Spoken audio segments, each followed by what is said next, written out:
Welcome to this week's episode of Amanda Makes a Mess. I'm Amanda, and this week I will be making a mess with some chemicals. About 3 or 4 years ago, I used to make my own squishies. And if you don't know what a squishy is, I have one right here. It's kind of like a stress ball, but they come in cute shapes and they're a lot softer than an actual stress ball is. This is not one I made. I bought this one from Wish. And I guess you just sit around and squeeze them. I don't know.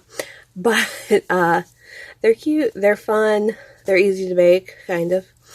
I used to make those, but I kind of got out of the habit of it because they take a while to paint.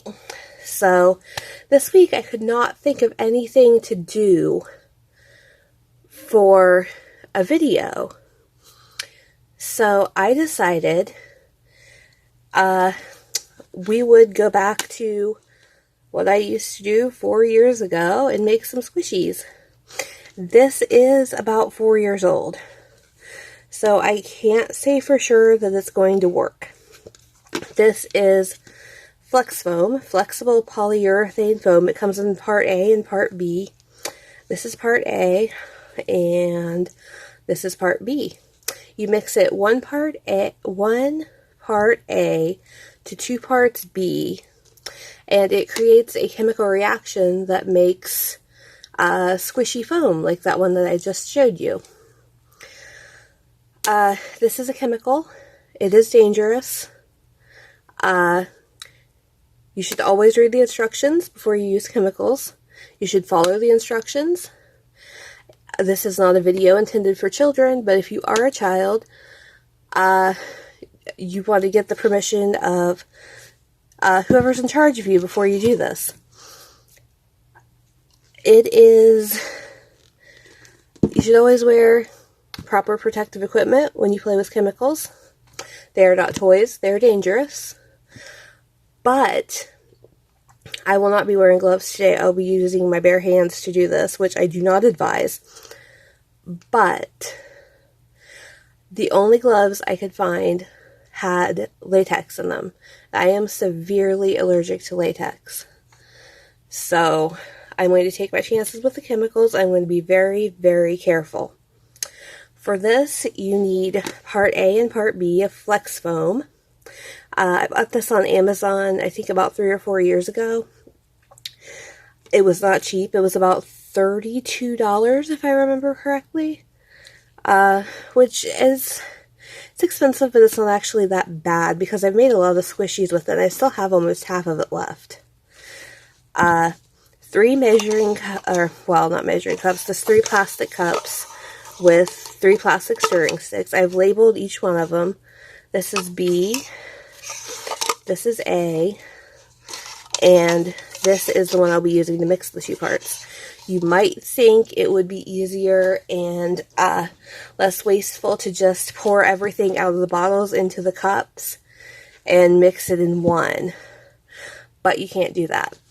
You have to pour each part of the foam into its own cup and stir each part separately before you mix them together. I did try to use 1 cup the first time I did this, and I just shook up the foam in the bottle, but it created way too many air bubbles, and my foam didn't set up right. So we're going to do it the proper way this time. You also need measuring instruments of some sort. I have measuring cups and measuring spoons. You do not want to use anything that you intend to use for food. This all has to be specifically for use with this chemical. You also want to protect whatever surface you're using. I would recommend plastic, like an old tablecloth or something. But for this, I have an old piece of really thick watercolor paper. I drew something on the other side and messed it up, so I decided to use this blank side to protect my table. You'll also need some silicone molds. They have to be silicone because you basically you have to be able to pretty much just peel the mold off of the squishy. You can't really take it out of a metal or plastic mold. So for today, I have a lot of these. I wanted to use my cupcake liners because they'll look like little cupcakes when they come out, but I couldn't find those ones. It has been like 3 or 4 years since I last did this, so who knows where those are at this point. But I'll be using this one that makes a little bundt cake. This little kind of wonky heart-shaped one. This one's a little bent here. They've been in storage for a while. And this is an ice cube tray that I used to make hot glue strawberries. I've never made a squishy this small. I don't know what this is going to turn out like, but I want to try it just to see what's going to happen.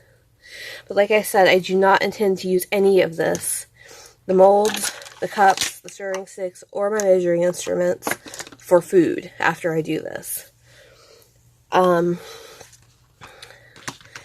Yeah, so let's set these molds aside and we will get started. And remember, you do always want to use gloves when you're doing this. So we need 1 part A and 2 parts B. I'm going to measure out the 2 parts B first. I'm using a 1/4 cup of A and a 1/2 cup of B. So I want to measure out B first. I like to do B first because it's a lot thicker. It's a lot thicker than A, and it takes longer for it to come out of the cup, or the bottle, I mean, and also the cup when I'm pouring them into the mixing cup. So this is B. I want to fill this up all the way. All the way, all the way. Being very careful not to get it on my hands. Alright, there we go. I'm going to set this back down. Pour this over here. I did get that a little too full, but that's alright. And pour it in the cup. And I want to put the lid back on this container as soon as possible so I don't accidentally spill it. This B one does take a second to empty, as you can see. Yeah. So you can use your stirring stick intended for this one to scrape it all out. You want to get as much out of this measuring cup as you possibly can. I think that's all we're going to get. Okay. And I'm going to set this aside so I can wash it. So we're going to just give that a stir real quick. You don't want to stir too much, because if you stir too much it will cause air bubbles. Then we are going to get part A here. Oh boy, I always have trouble getting the lid off this one. Okay. There we go. It does like to seal itself on. Okay. It's a little crusty looking. I hope this still is good. Oh, I have my doubts. So we're gonna, if we can, we're gonna pour, oh boy. No, we're not gonna do anything with this because this is rock solid. Yeah, I thought it might have expired. Okay. That's not gonna work. This is all gonna have to go in the trash.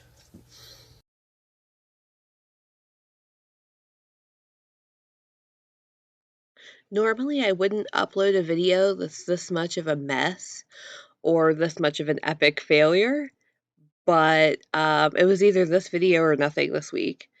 I did actually order some more foam from Amazon.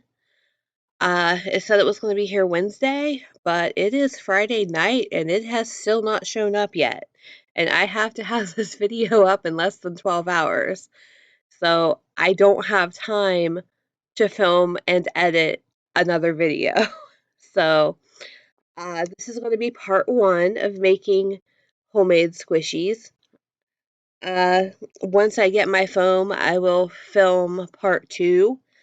I have videos planned for the rest of June, so it'll probably be up in the first week of July. So, you have that to look forward to, and I will probably just start filming right where I left off, where I pour part A into the cup, and we'll just go from there. So, thanks for watching this mess, because I think we can actually call this one a mess. Don't forget to like, subscribe, comment. There's a little bell icon down there by the subscribe button. If you hit that, you'll be notified every time I upload a video. So, I upload videos every Saturday at noon, and I will see you next week. So, goodbye for now.